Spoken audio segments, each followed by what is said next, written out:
rush of adrenaline. But the water's force is not the only thing to fear.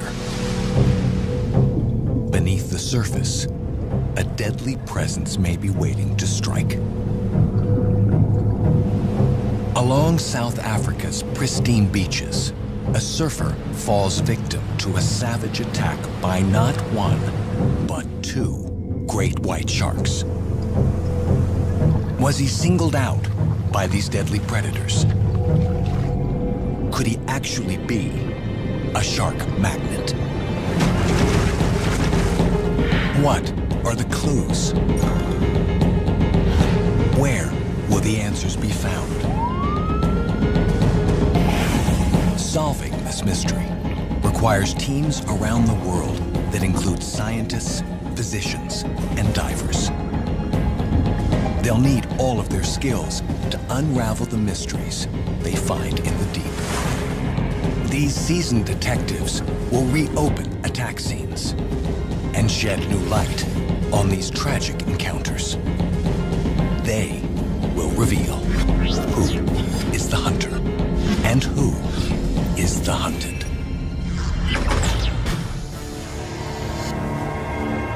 It is a July afternoon in South Africa. Yo, there's waves all over the place, eh? Just after 1 p.m., 15-year-old Shannon Ainsley heads out to catch some waves off East London's Nahoon Reef beach. With him are his brother Brandon and a couple of friends. A natural athlete, Shannon wants to climb up the surfing circuit. He spends nearly half of every day in the ocean. All South African surfers are aware that someday they might share liquid space with sharks. Should we say a prayer? Father God, we just want to thank you so much for... The Ainsleys and their friends always say a prayer before entering the water. Keep everyone safe from getting attacked by any sharks, Lord. Let us have some good fellowship, Lord, and let us glorify you in the name of Jesus, we pray. Amen. Amen. Amen. Let's go. Thanks. But on this day, something will go terribly wrong.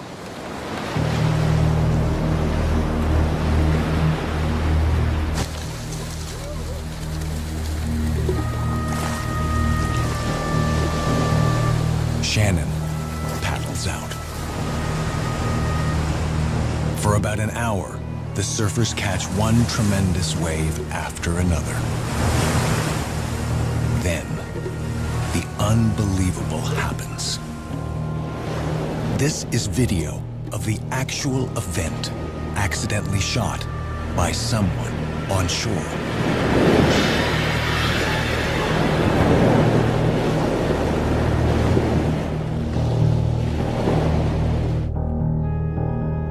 Shannon Ainsley is attacked by two 16-foot great white sharks at the exact same time.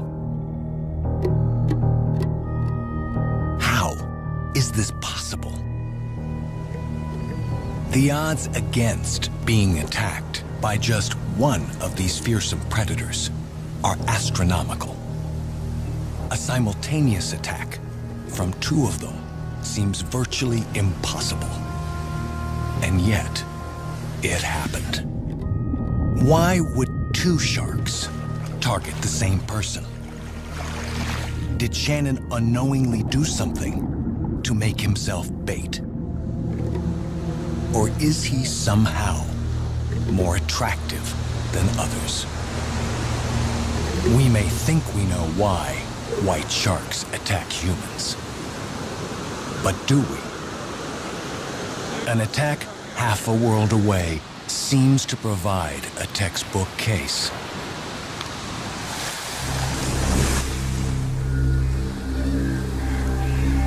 It is August on California's Central Coast.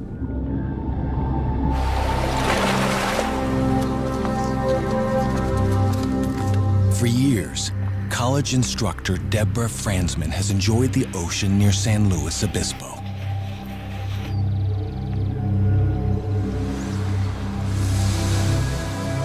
Franzman wears a thick wetsuit to keep warm. She has the beach and the ocean to herself at this early hour of the morning.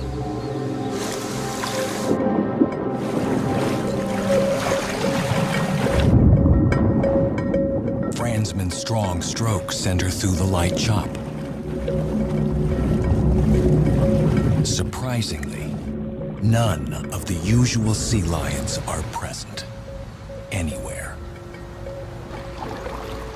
Could they sense a danger that Deborah Fransman does not?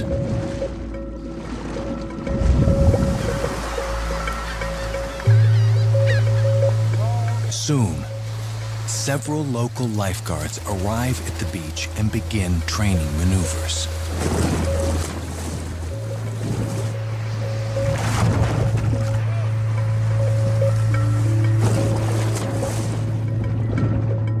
Fransman is about 75 yards out.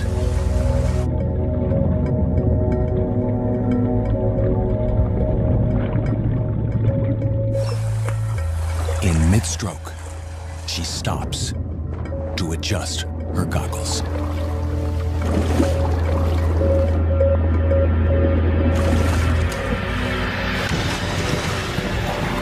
Suddenly, a crashing blow sends her reeling. A sharp tug on her upper thigh pulls her under. Abruptly, the force releases her. Immediately, the lifeguards respond to her screams. One calls for help.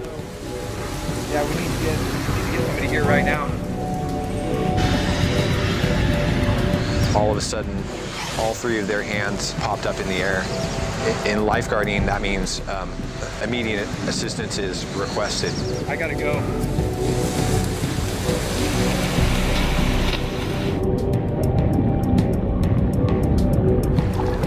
The other three reach Deborah and keep her afloat until the caller arrives. I got out to her, and the other three guys were pretty much in shock. There was just a lot of blood in the water. Deborah is unconscious. As the lifeguards tow her back to the safety of the beach, the extent of Deborah's wounds becomes known. The laceration across both legs was really large. She's not breathing. Check your pulse. A huge crescent-shaped bite arcs across her body. She's still got no pulse. There was no doubt that this was done by a shark. A shark expert analyzed the bite area, and he said that the shark was probably between 17 and 20 feet. Only one predatory shark gets that big.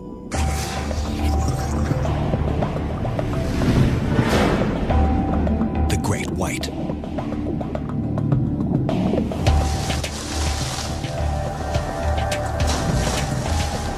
Great white sharks are true super predators, and they rule the food chain. A fully grown great white can dwarf an average-sized truck, and the shark is twice as heavy. 52-inch long teeth are constantly being replaced, always sharp and always ready. Even the great white's skin, tough as armor, helps in the hunt. The texture traps passing water, creating an envelope that silences the hunter's torpedo-like ambush. Few creatures could withstand the fury of a full-blown assault.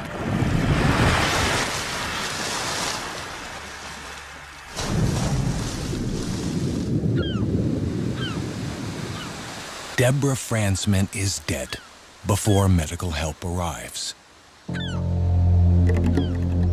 Why had this woman been attacked? In many ways, her case seems all too familiar in its tragic details.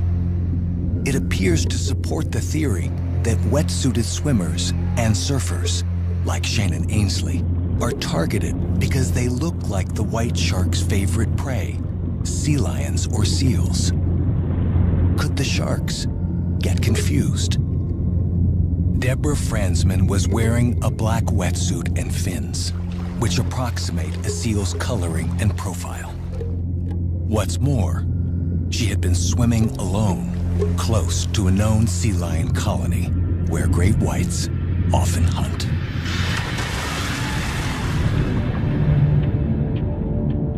When great white sharks hunt these marine mammals, they are surprisingly cautious. Like any predator on the hunt, even the giant sharks can get hurt, and a fully grown seal can be a formidable foe.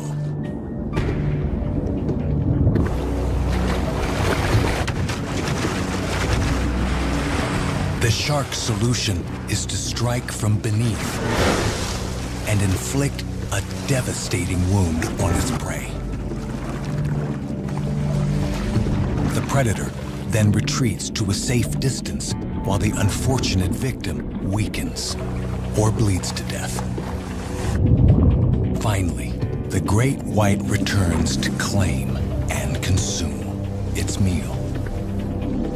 This might explain why the lifeguards found Deborah Franzman still floating there. But the reasons why she was attacked may not be as simple as they seem.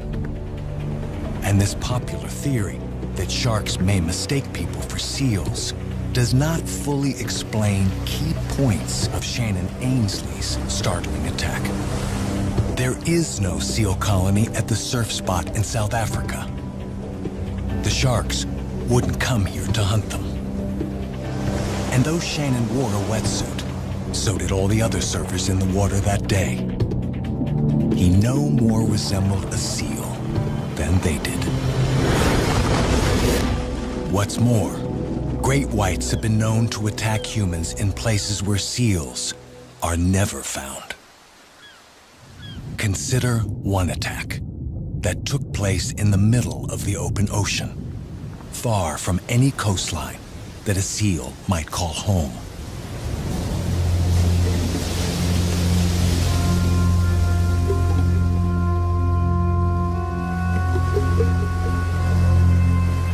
One hot day in March, Heather Boswell and her colleagues jumped into the ocean from their research vessel in order to cool off.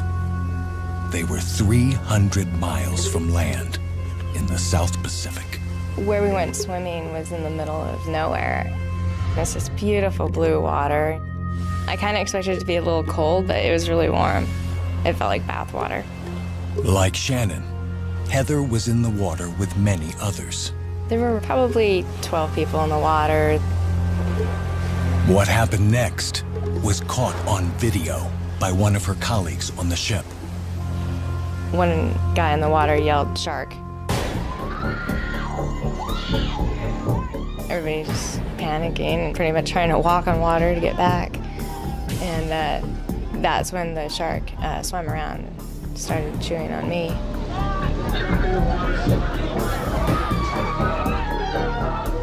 And I turn around to see what was happening. And I just see this huge dorsal fin just towering over me. It was like, I don't know, 3 feet tall. I tried to start swimming away, and then the shark just let go of me. Just then, a skiff that had been in the water to collect the bathers arrived beside Heather.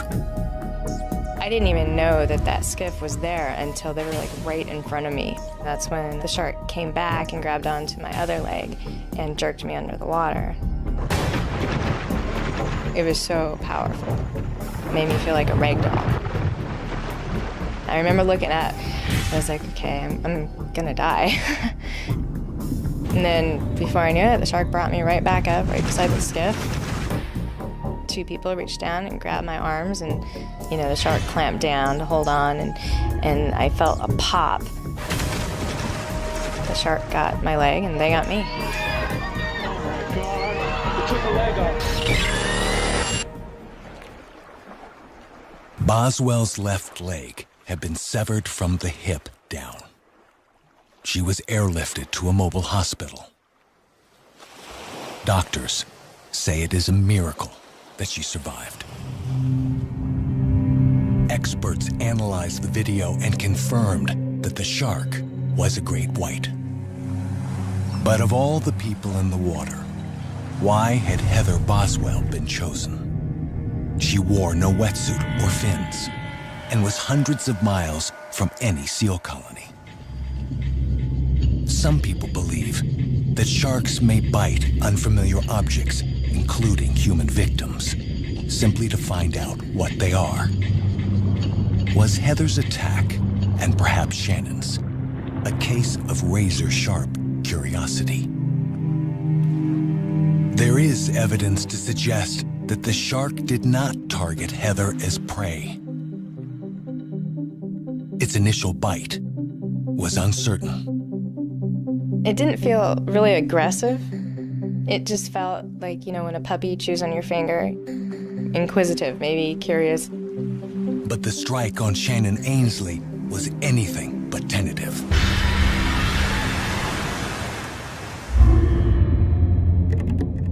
The impact catapulted him several feet into the air. This attack was not a shark inspection. Shannon was targeted. He was hunted by not one, but two great white sharks. Why? The answers may lie hidden at the scene of the attack, the famous waves of East London's Nahoon Reef, and the discovery of clues that raise chilling questions about great whites and the targeting of Shannon Ainsley. The waters off South Africa are home to some 100 different species of shark. But only one rules. Great whites are the masters here, and the biggest lure for many humans. Here, the sharks are offered up in various ways to the public. The curious can take home a white shark token and even get safely into the water with the sharks themselves. They seem to regard the sharks without fear. There's one of them smiled at me earlier. Amazing. To the max, man. The sharks are awesome. Most along the South African coast seem happy to share their ocean with the giant sharks, so long as it's from the safety of a cage, a boat, or even shore. But many here choose to enter their realm with no more protection than a wetsuit. Some surfers in the area jokingly refer to themselves as shark biscuits. There's a reason why. Worldwide, 1/3 of all attacks by the great sharks are on people surfing, more than any other human activity. These adrenaline junkies are well aware of the risks. And with more than 1,000 confirmed great whites in South Africa's waters, it's no surprise that almost every surfer in East London knows of or has had an unscheduled encounter. I know 3 people who've been attacked. In fact, another guy, 2 that I know of, that's also been attacked. Yeah, a couple of guys. I was attacked, felt this like a shark come up and grab my ankle. About 4 years ago, I got bumped. It's just on the arm. It's a common occurrence. It happens, you know. These things happen now and then. Yeah? But even these seasoned veterans of the waves were unprepared for what happened to Shannon Ainsley. How had 2 of these wide-ranging predators closed in on the same target at the same time when the ocean they prowl is so vast? Could the answers lie in the sea where the ambush took place? It was a clear day, very nice swell, blue water. Billy Moritz is a marine biologist, now in charge of beaches in East London. He's investigated many shark attacks on surfers. And what time of the day did it happen? Around about lunchtime. It was about 2 o'clock in the afternoon. Michael Scholl is also a marine biologist and the administrator of the White Shark Trust in South Africa. That's the reef where they surf. Shannon and his friends knew the best spot to catch the big waves, near the offshore reef that has made this beach a surfing mecca. How deep is it around there? It is not very deep there because of the reef. But around the reef, it's about 10-15 meters. Could the deeper water have meant cooler surf conditions? How cold was the water temperature when Shannon got attacked? It was on the 17th of July, and it was in the region of 14 degrees Celsius. That may seem cold, but it's actually a bit warm for the winter ocean. The day before Shannon was attacked, a westerly wind blew tropical currents toward shore. And the westerly wind does warm the water up a bit. That brings in the warmer water from the deep ocean. If the wind had brought the warm water into shore, could it also have brought the sharks? Most fish are cold-blooded and are highly dependent on the surrounding ocean temperature to survive. Great white sharks, however, can recycle the heat generated by their muscles to regulate their body temperature. This allows them to hunt in all types of conditions, from the warm reefs of the tropics to the chilly fjords of Norway. Warm water alone wouldn't bring them to shore. Whatever brought them, Shannon Ainsley never saw them coming.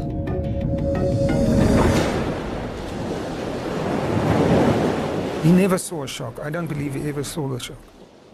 Though their name comes from their ghostly white undersides, the top of the shark is counter-shaded. This makes them nearly invisible to their prey when they strike from the depths below. What happened with Shannon? Well, I think there were about 15 of them surfing. His brother had just gotten out of the water. And he was hit very hard from beneath by a shark. A big shark was flying through the air. Everybody was screaming. I just heard a commotion behind me. People were screaming, shouting, shark, shark, shark. I immediately thought about Shannon. I immediately thought to myself that the worst might have happened. Brandon watched the water, searching for a sign that his brother had survived the onslaught. But what chance did Shannon have? Could anyone survive such a massive attack?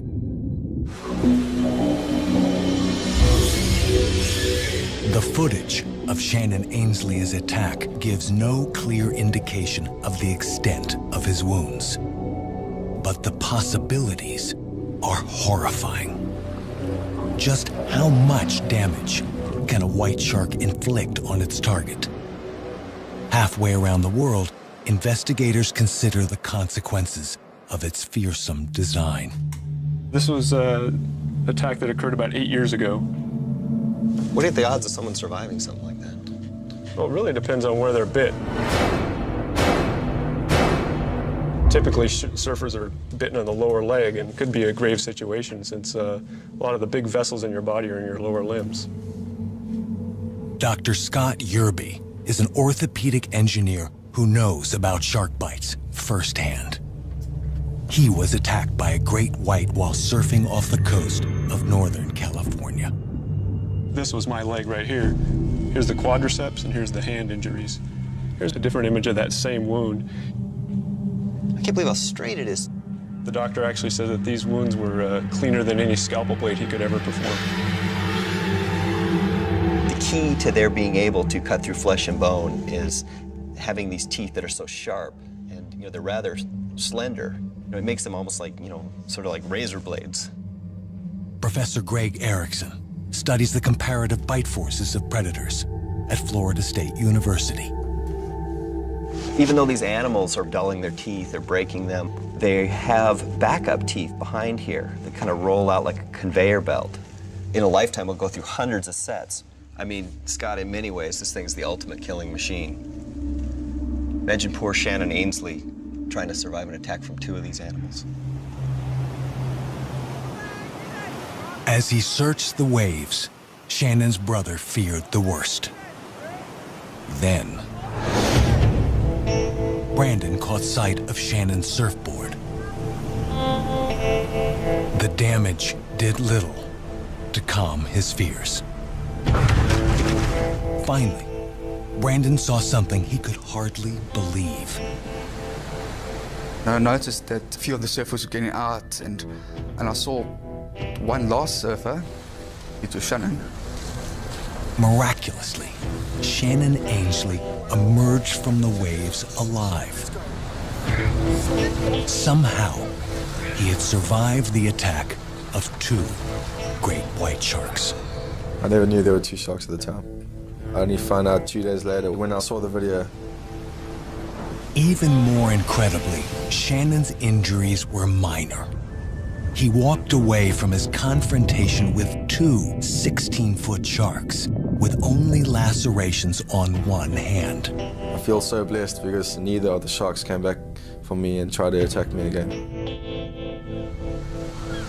But why had they tried in the first place? Is it possible that Shannon unknowingly sent out a signal that called the predators directly to him? Great whites are armed with highly tuned senses that have pinpointed prey for millions of years. Which of them led the sharks to Shannon? Could it have been smell? Some in East London thought it was possible.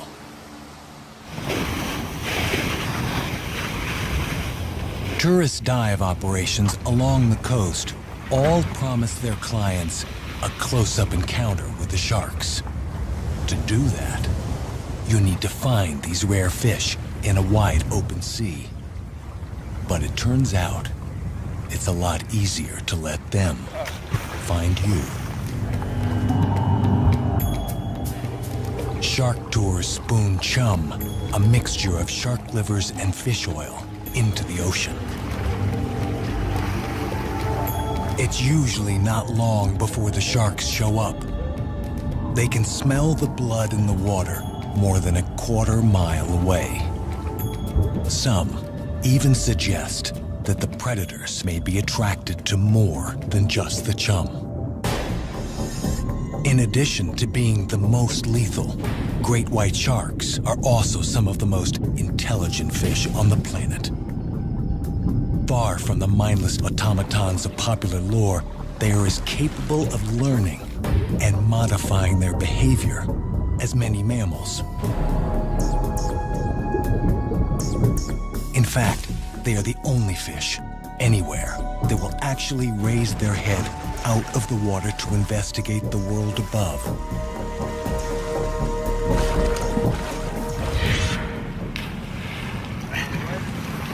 Could it be that these intelligent fish are becoming habituated to chumming and are learning to associate people with food?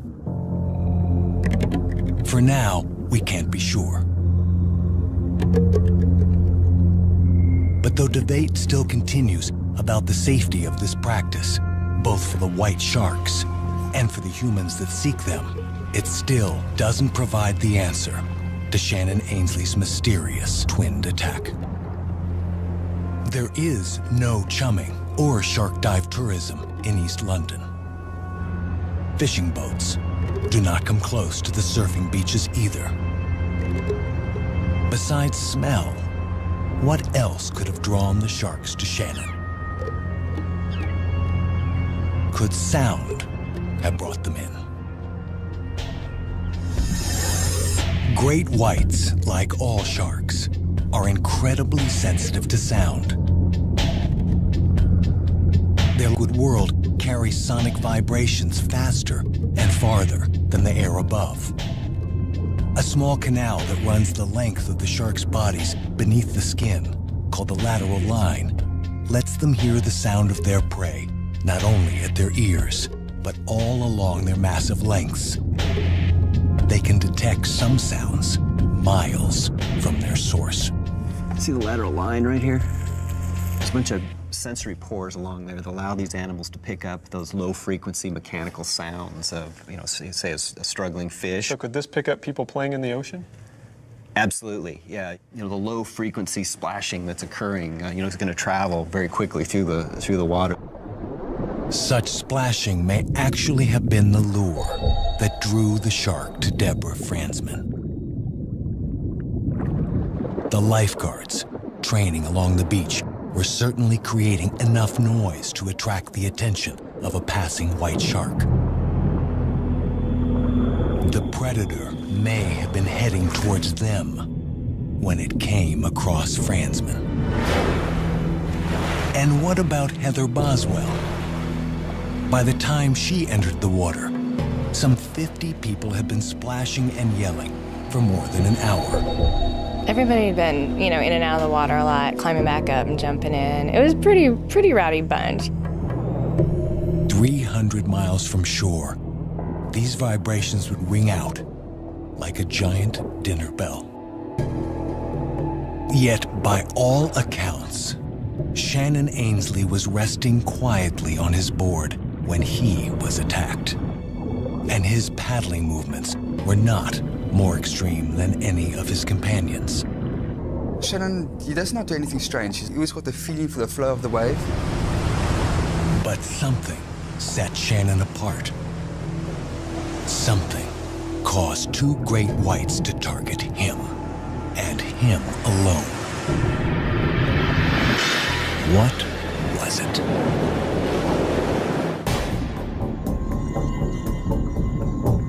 Great white sharks have been known to cover thousands of miles of ocean in just a few months. How did two of them end up at the same place at exactly the same time? Some may suggest it's simply a coincidence, but new evidence points to something else entirely. Shark coming up here on the left. Research done by Michael Scholl and other biologists here seems to show that great white sharks tagged in the waters near Cape Town are actually swimming up the coast of Africa to East London at certain times of the year. Namely, in June and July, just when Shannon Ainsley was attacked. But what could be drawing them towards East London? There is no sea lion colony here. There are no dive boats or chumming. Something else must be the attraction. Towards the first 2 weeks of June, we normally have the sardine run, where huge schools of sardines move up the coast. These sardine schools are trapped in a narrow band of cold water between the warm current and the land, and they come very close inshore. There's a huge feeding frenzy going on. You can actually see it swarming over the sea. You can see the birds diving, and you see the seals and the dolphins. It's one big feeding frenzy when the sardines move past here. Basically, you've got in one place the whole food chain kind of lined up. If you've got the little sardines, behind that you'll have the bigger fish, Cape salmon, tuna, and behind them you've obviously got the big sharks following the bigger fish. So it's basically a huge feast, all-you-can-eat buffet for just about every predator, and predators come from far into this area to follow the sardines. Could large numbers of white sharks also be following this movable feast? White sharks don't eat just seals. I mean, they eat mainly fish. A white shark grows slowly, and it's nearly a decade before an individual is able to tackle a seal or a sea lion meal. Until then, the sharks live almost exclusively on fish, especially oily tuna, until they gain the size and experience they need to turn their attention to larger prey. The sardine run would almost certainly attract large numbers of great whites. And if the sharks follow the sardines to East London in June, what happens if the giant schools move on? and the sharks don't. The same conditions that drive the fish onward also bring the best surf of the year to East London. And that brings even more surfers. Could the sharks be lingering offshore just as the menu is changed? July is certainly the best month for surfing in East London. Roughly 2 or 3 weeks after the sardines have been passed here. If you consider the amount of man hours that are spent in the water surfing, it is a combination that does cause problems for us during the month of July. Shannon Ainsley was attacked on July 17th. Almost without exception, shark attacks in East London take place in July. But while the sardine run might explain how more great whites can end up in East London waters, it doesn't resolve why 2 of the sharks would attack the same human victim at the same time. Like many apex predators, great whites are often thought to be solitary creatures. But that, it turns out, is only part of the truth. Great whites seem to have a complex social structure, one that scientists are only beginning to study, and their interactions are not always cordial.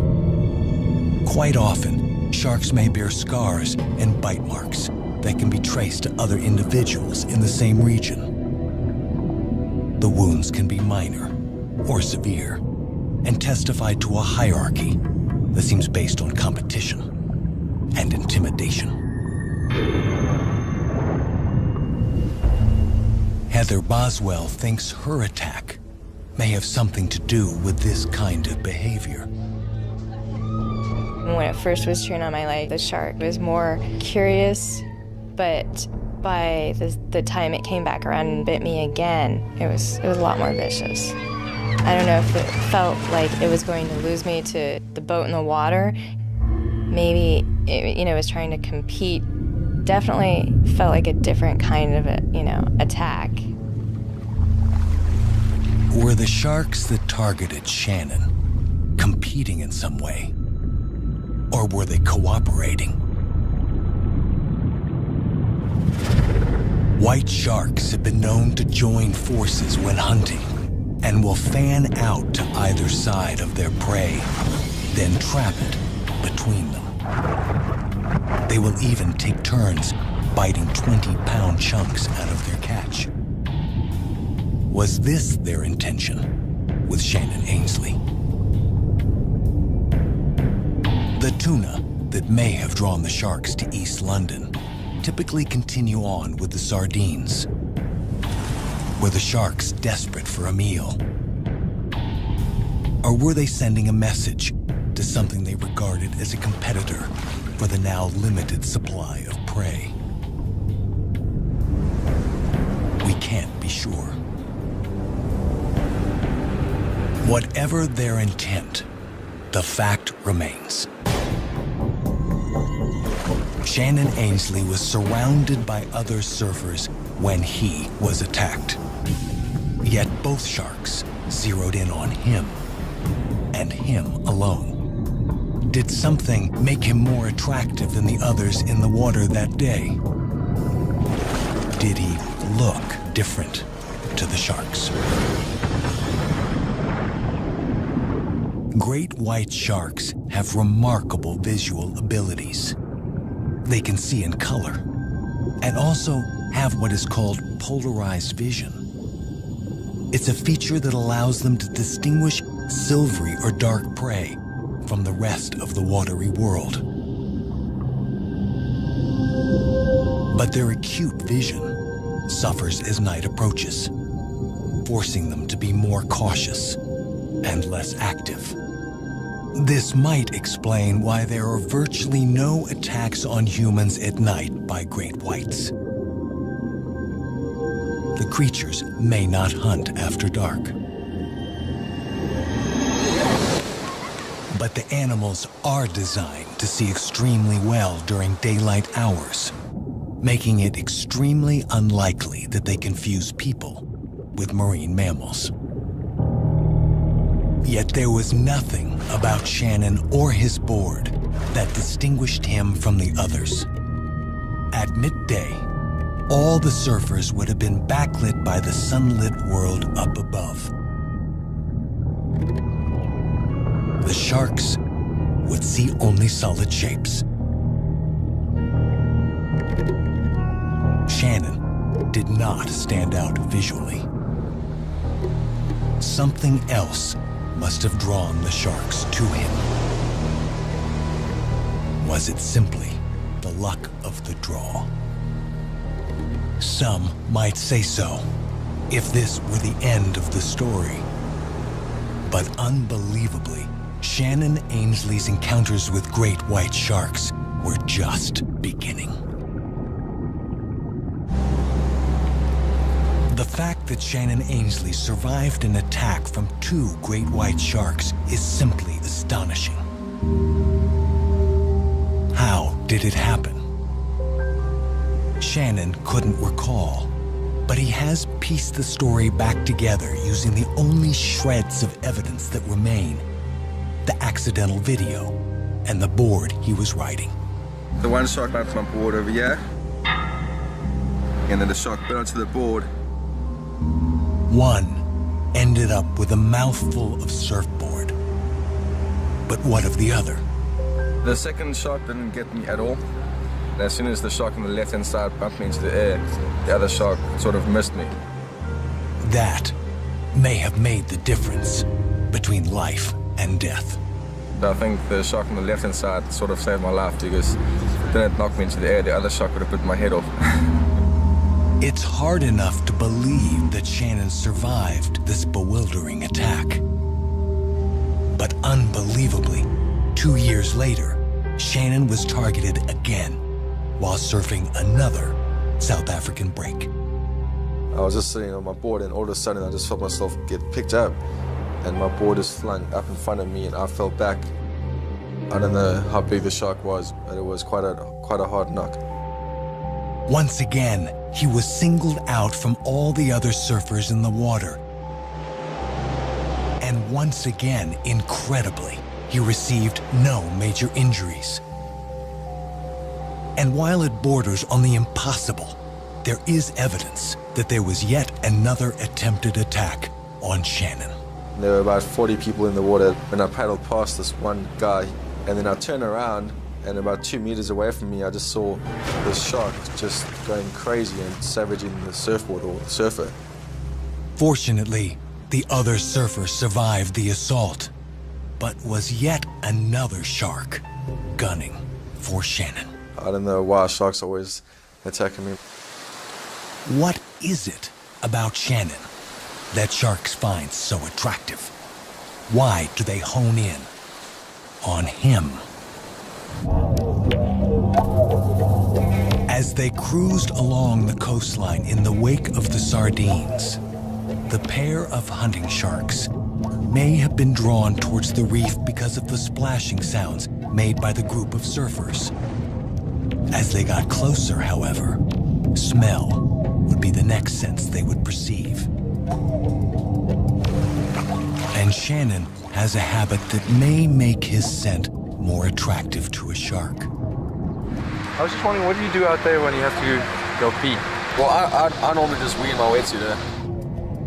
Urine, like blood, is filled with agents that are easily detected by the shark's highly developed sense of smell. The fact that Shannon relieves himself while surfing doesn't distinguish him from other surfers. It's the number of times he does so. I just wee like 5 times in the surf. Shannon urinates repeatedly while he's in the water, increasing the odds that a shark might smell him. Could this greater concentration of bodily fluid have led the sharks to hone in on Shannon again and again? We can't be sure. But sharks do possess one other sense in their arsenal that may cause them to lock on Shannon. It's an extraordinary power, and one that's completely invisible to us. Look at that. You can see these little pores here. These are the ampullae of Lorenzini. Those allow them to sense electromagnetic signals. Pretty amazing. Sharks, including great whites, have special sensors that can detect minute changes in electrical fields. This video was shot by a scientist who studies their electrical sensitivity. Buried under the sand, in the leftmost circle is a weak battery, and the shark zeroes in on it immediately.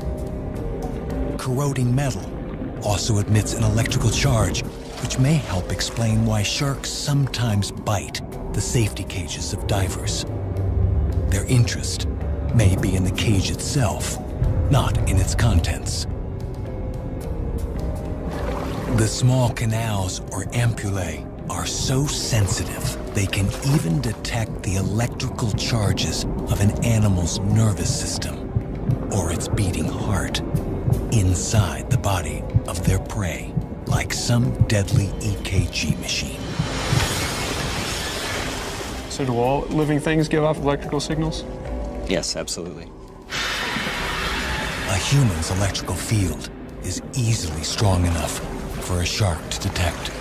Do you think certain people may be more interesting to sharks than others? I think the answer is probably yes. It is quite possible that some people maybe are more prone to being attacked by sharks. It makes you wonder if people give off different electromagnetic signals that are more attractive to sharks. Some scientists believe electromagnetism is the final sense a shark employs as it hones in on its prey.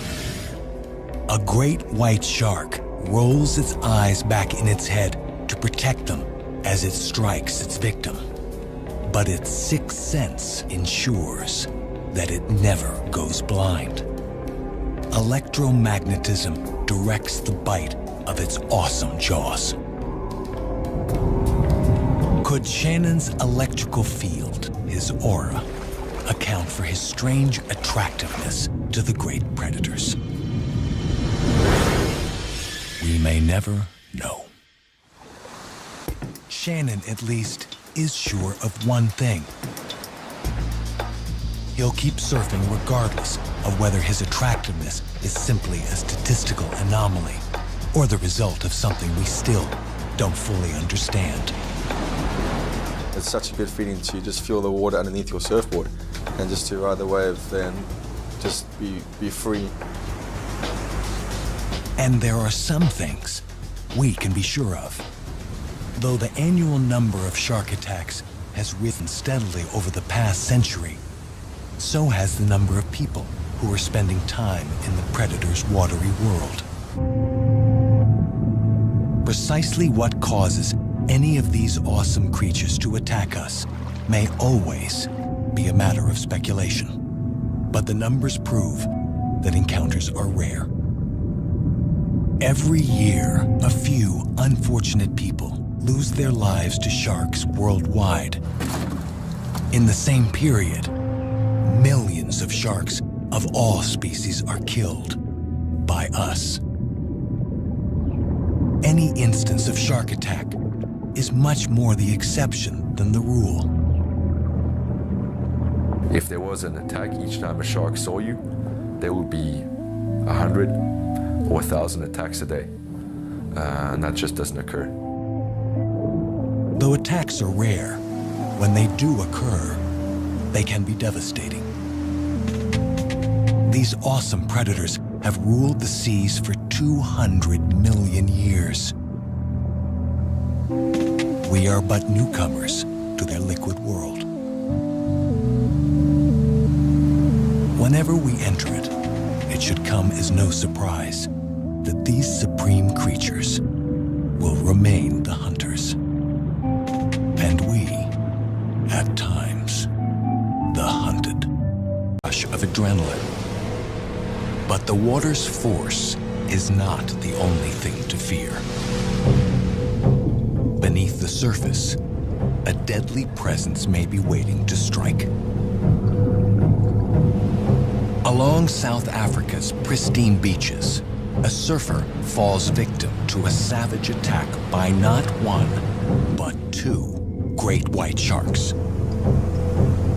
Was he singled out by these deadly predators? Could he actually be a shark magnet? What are the clues? Where will the answers be found? Solving this mystery requires teams around the world that include scientists, physicians, and divers. They'll need all of their skills to unravel the mysteries they find in the deep. These seasoned detectives will reopen attack scenes and shed new light on these tragic encounters. They will reveal who is the hunter and who is the hunted.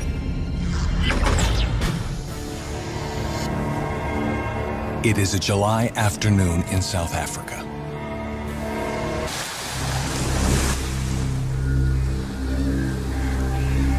It is August on California's Central Coast.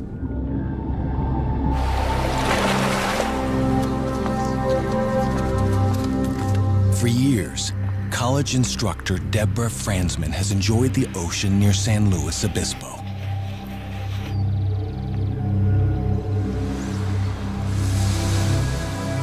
Fransman wears a thick wetsuit to keep warm. She has the beach and the ocean to herself at this early hour of the morning.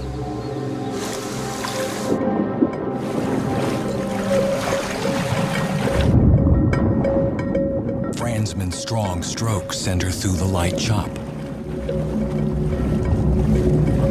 Surprisingly, none of the usual sea lions are present anywhere. Could they sense a danger that Deborah Fransman does not?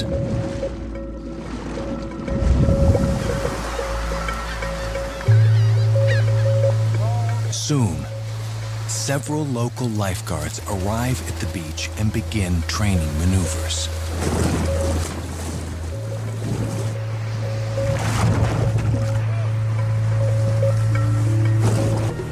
The unbelievable happens. This is video of the actual event accidentally shot by someone on shore.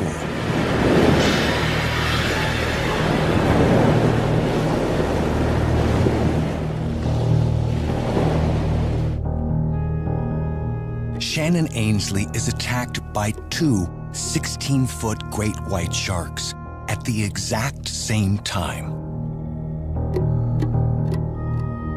How is this possible? The odds against being attacked by just one of these fearsome predators are astronomical. A simultaneous attack from 2 of them seems virtually impossible. And yet, it happened. Why would 2 sharks target the same person? Did Shannon unknowingly do something to make himself bait?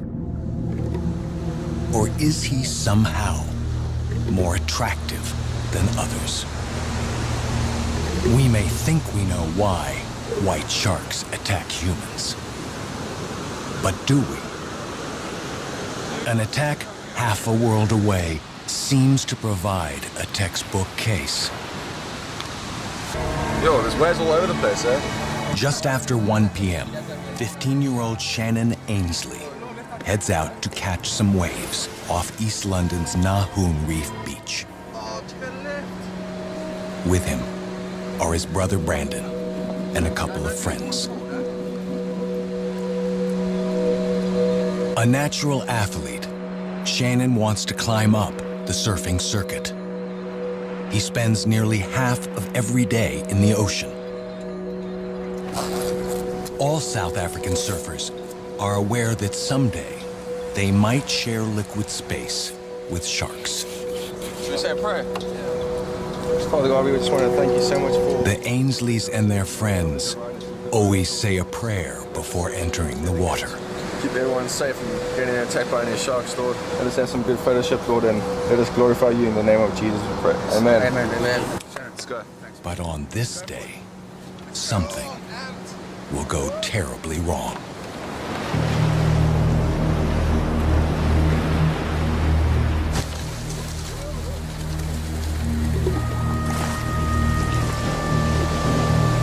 Shannon paddles out. For about an hour, the surfers catch one tremendous wave after another. Then, Fransman is about 75 yards out.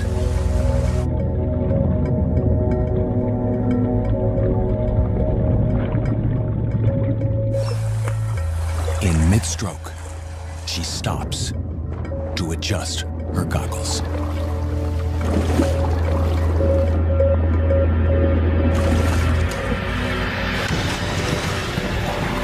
Suddenly, a crashing blow sends her reeling. A sharp tug on her upper thigh pulls her under.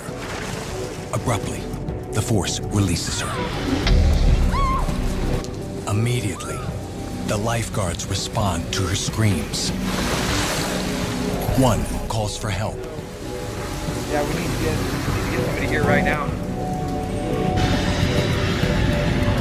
All of a sudden, all three of their hands popped up in the air. In lifeguarding, that means immediate assistance is requested. I gotta go.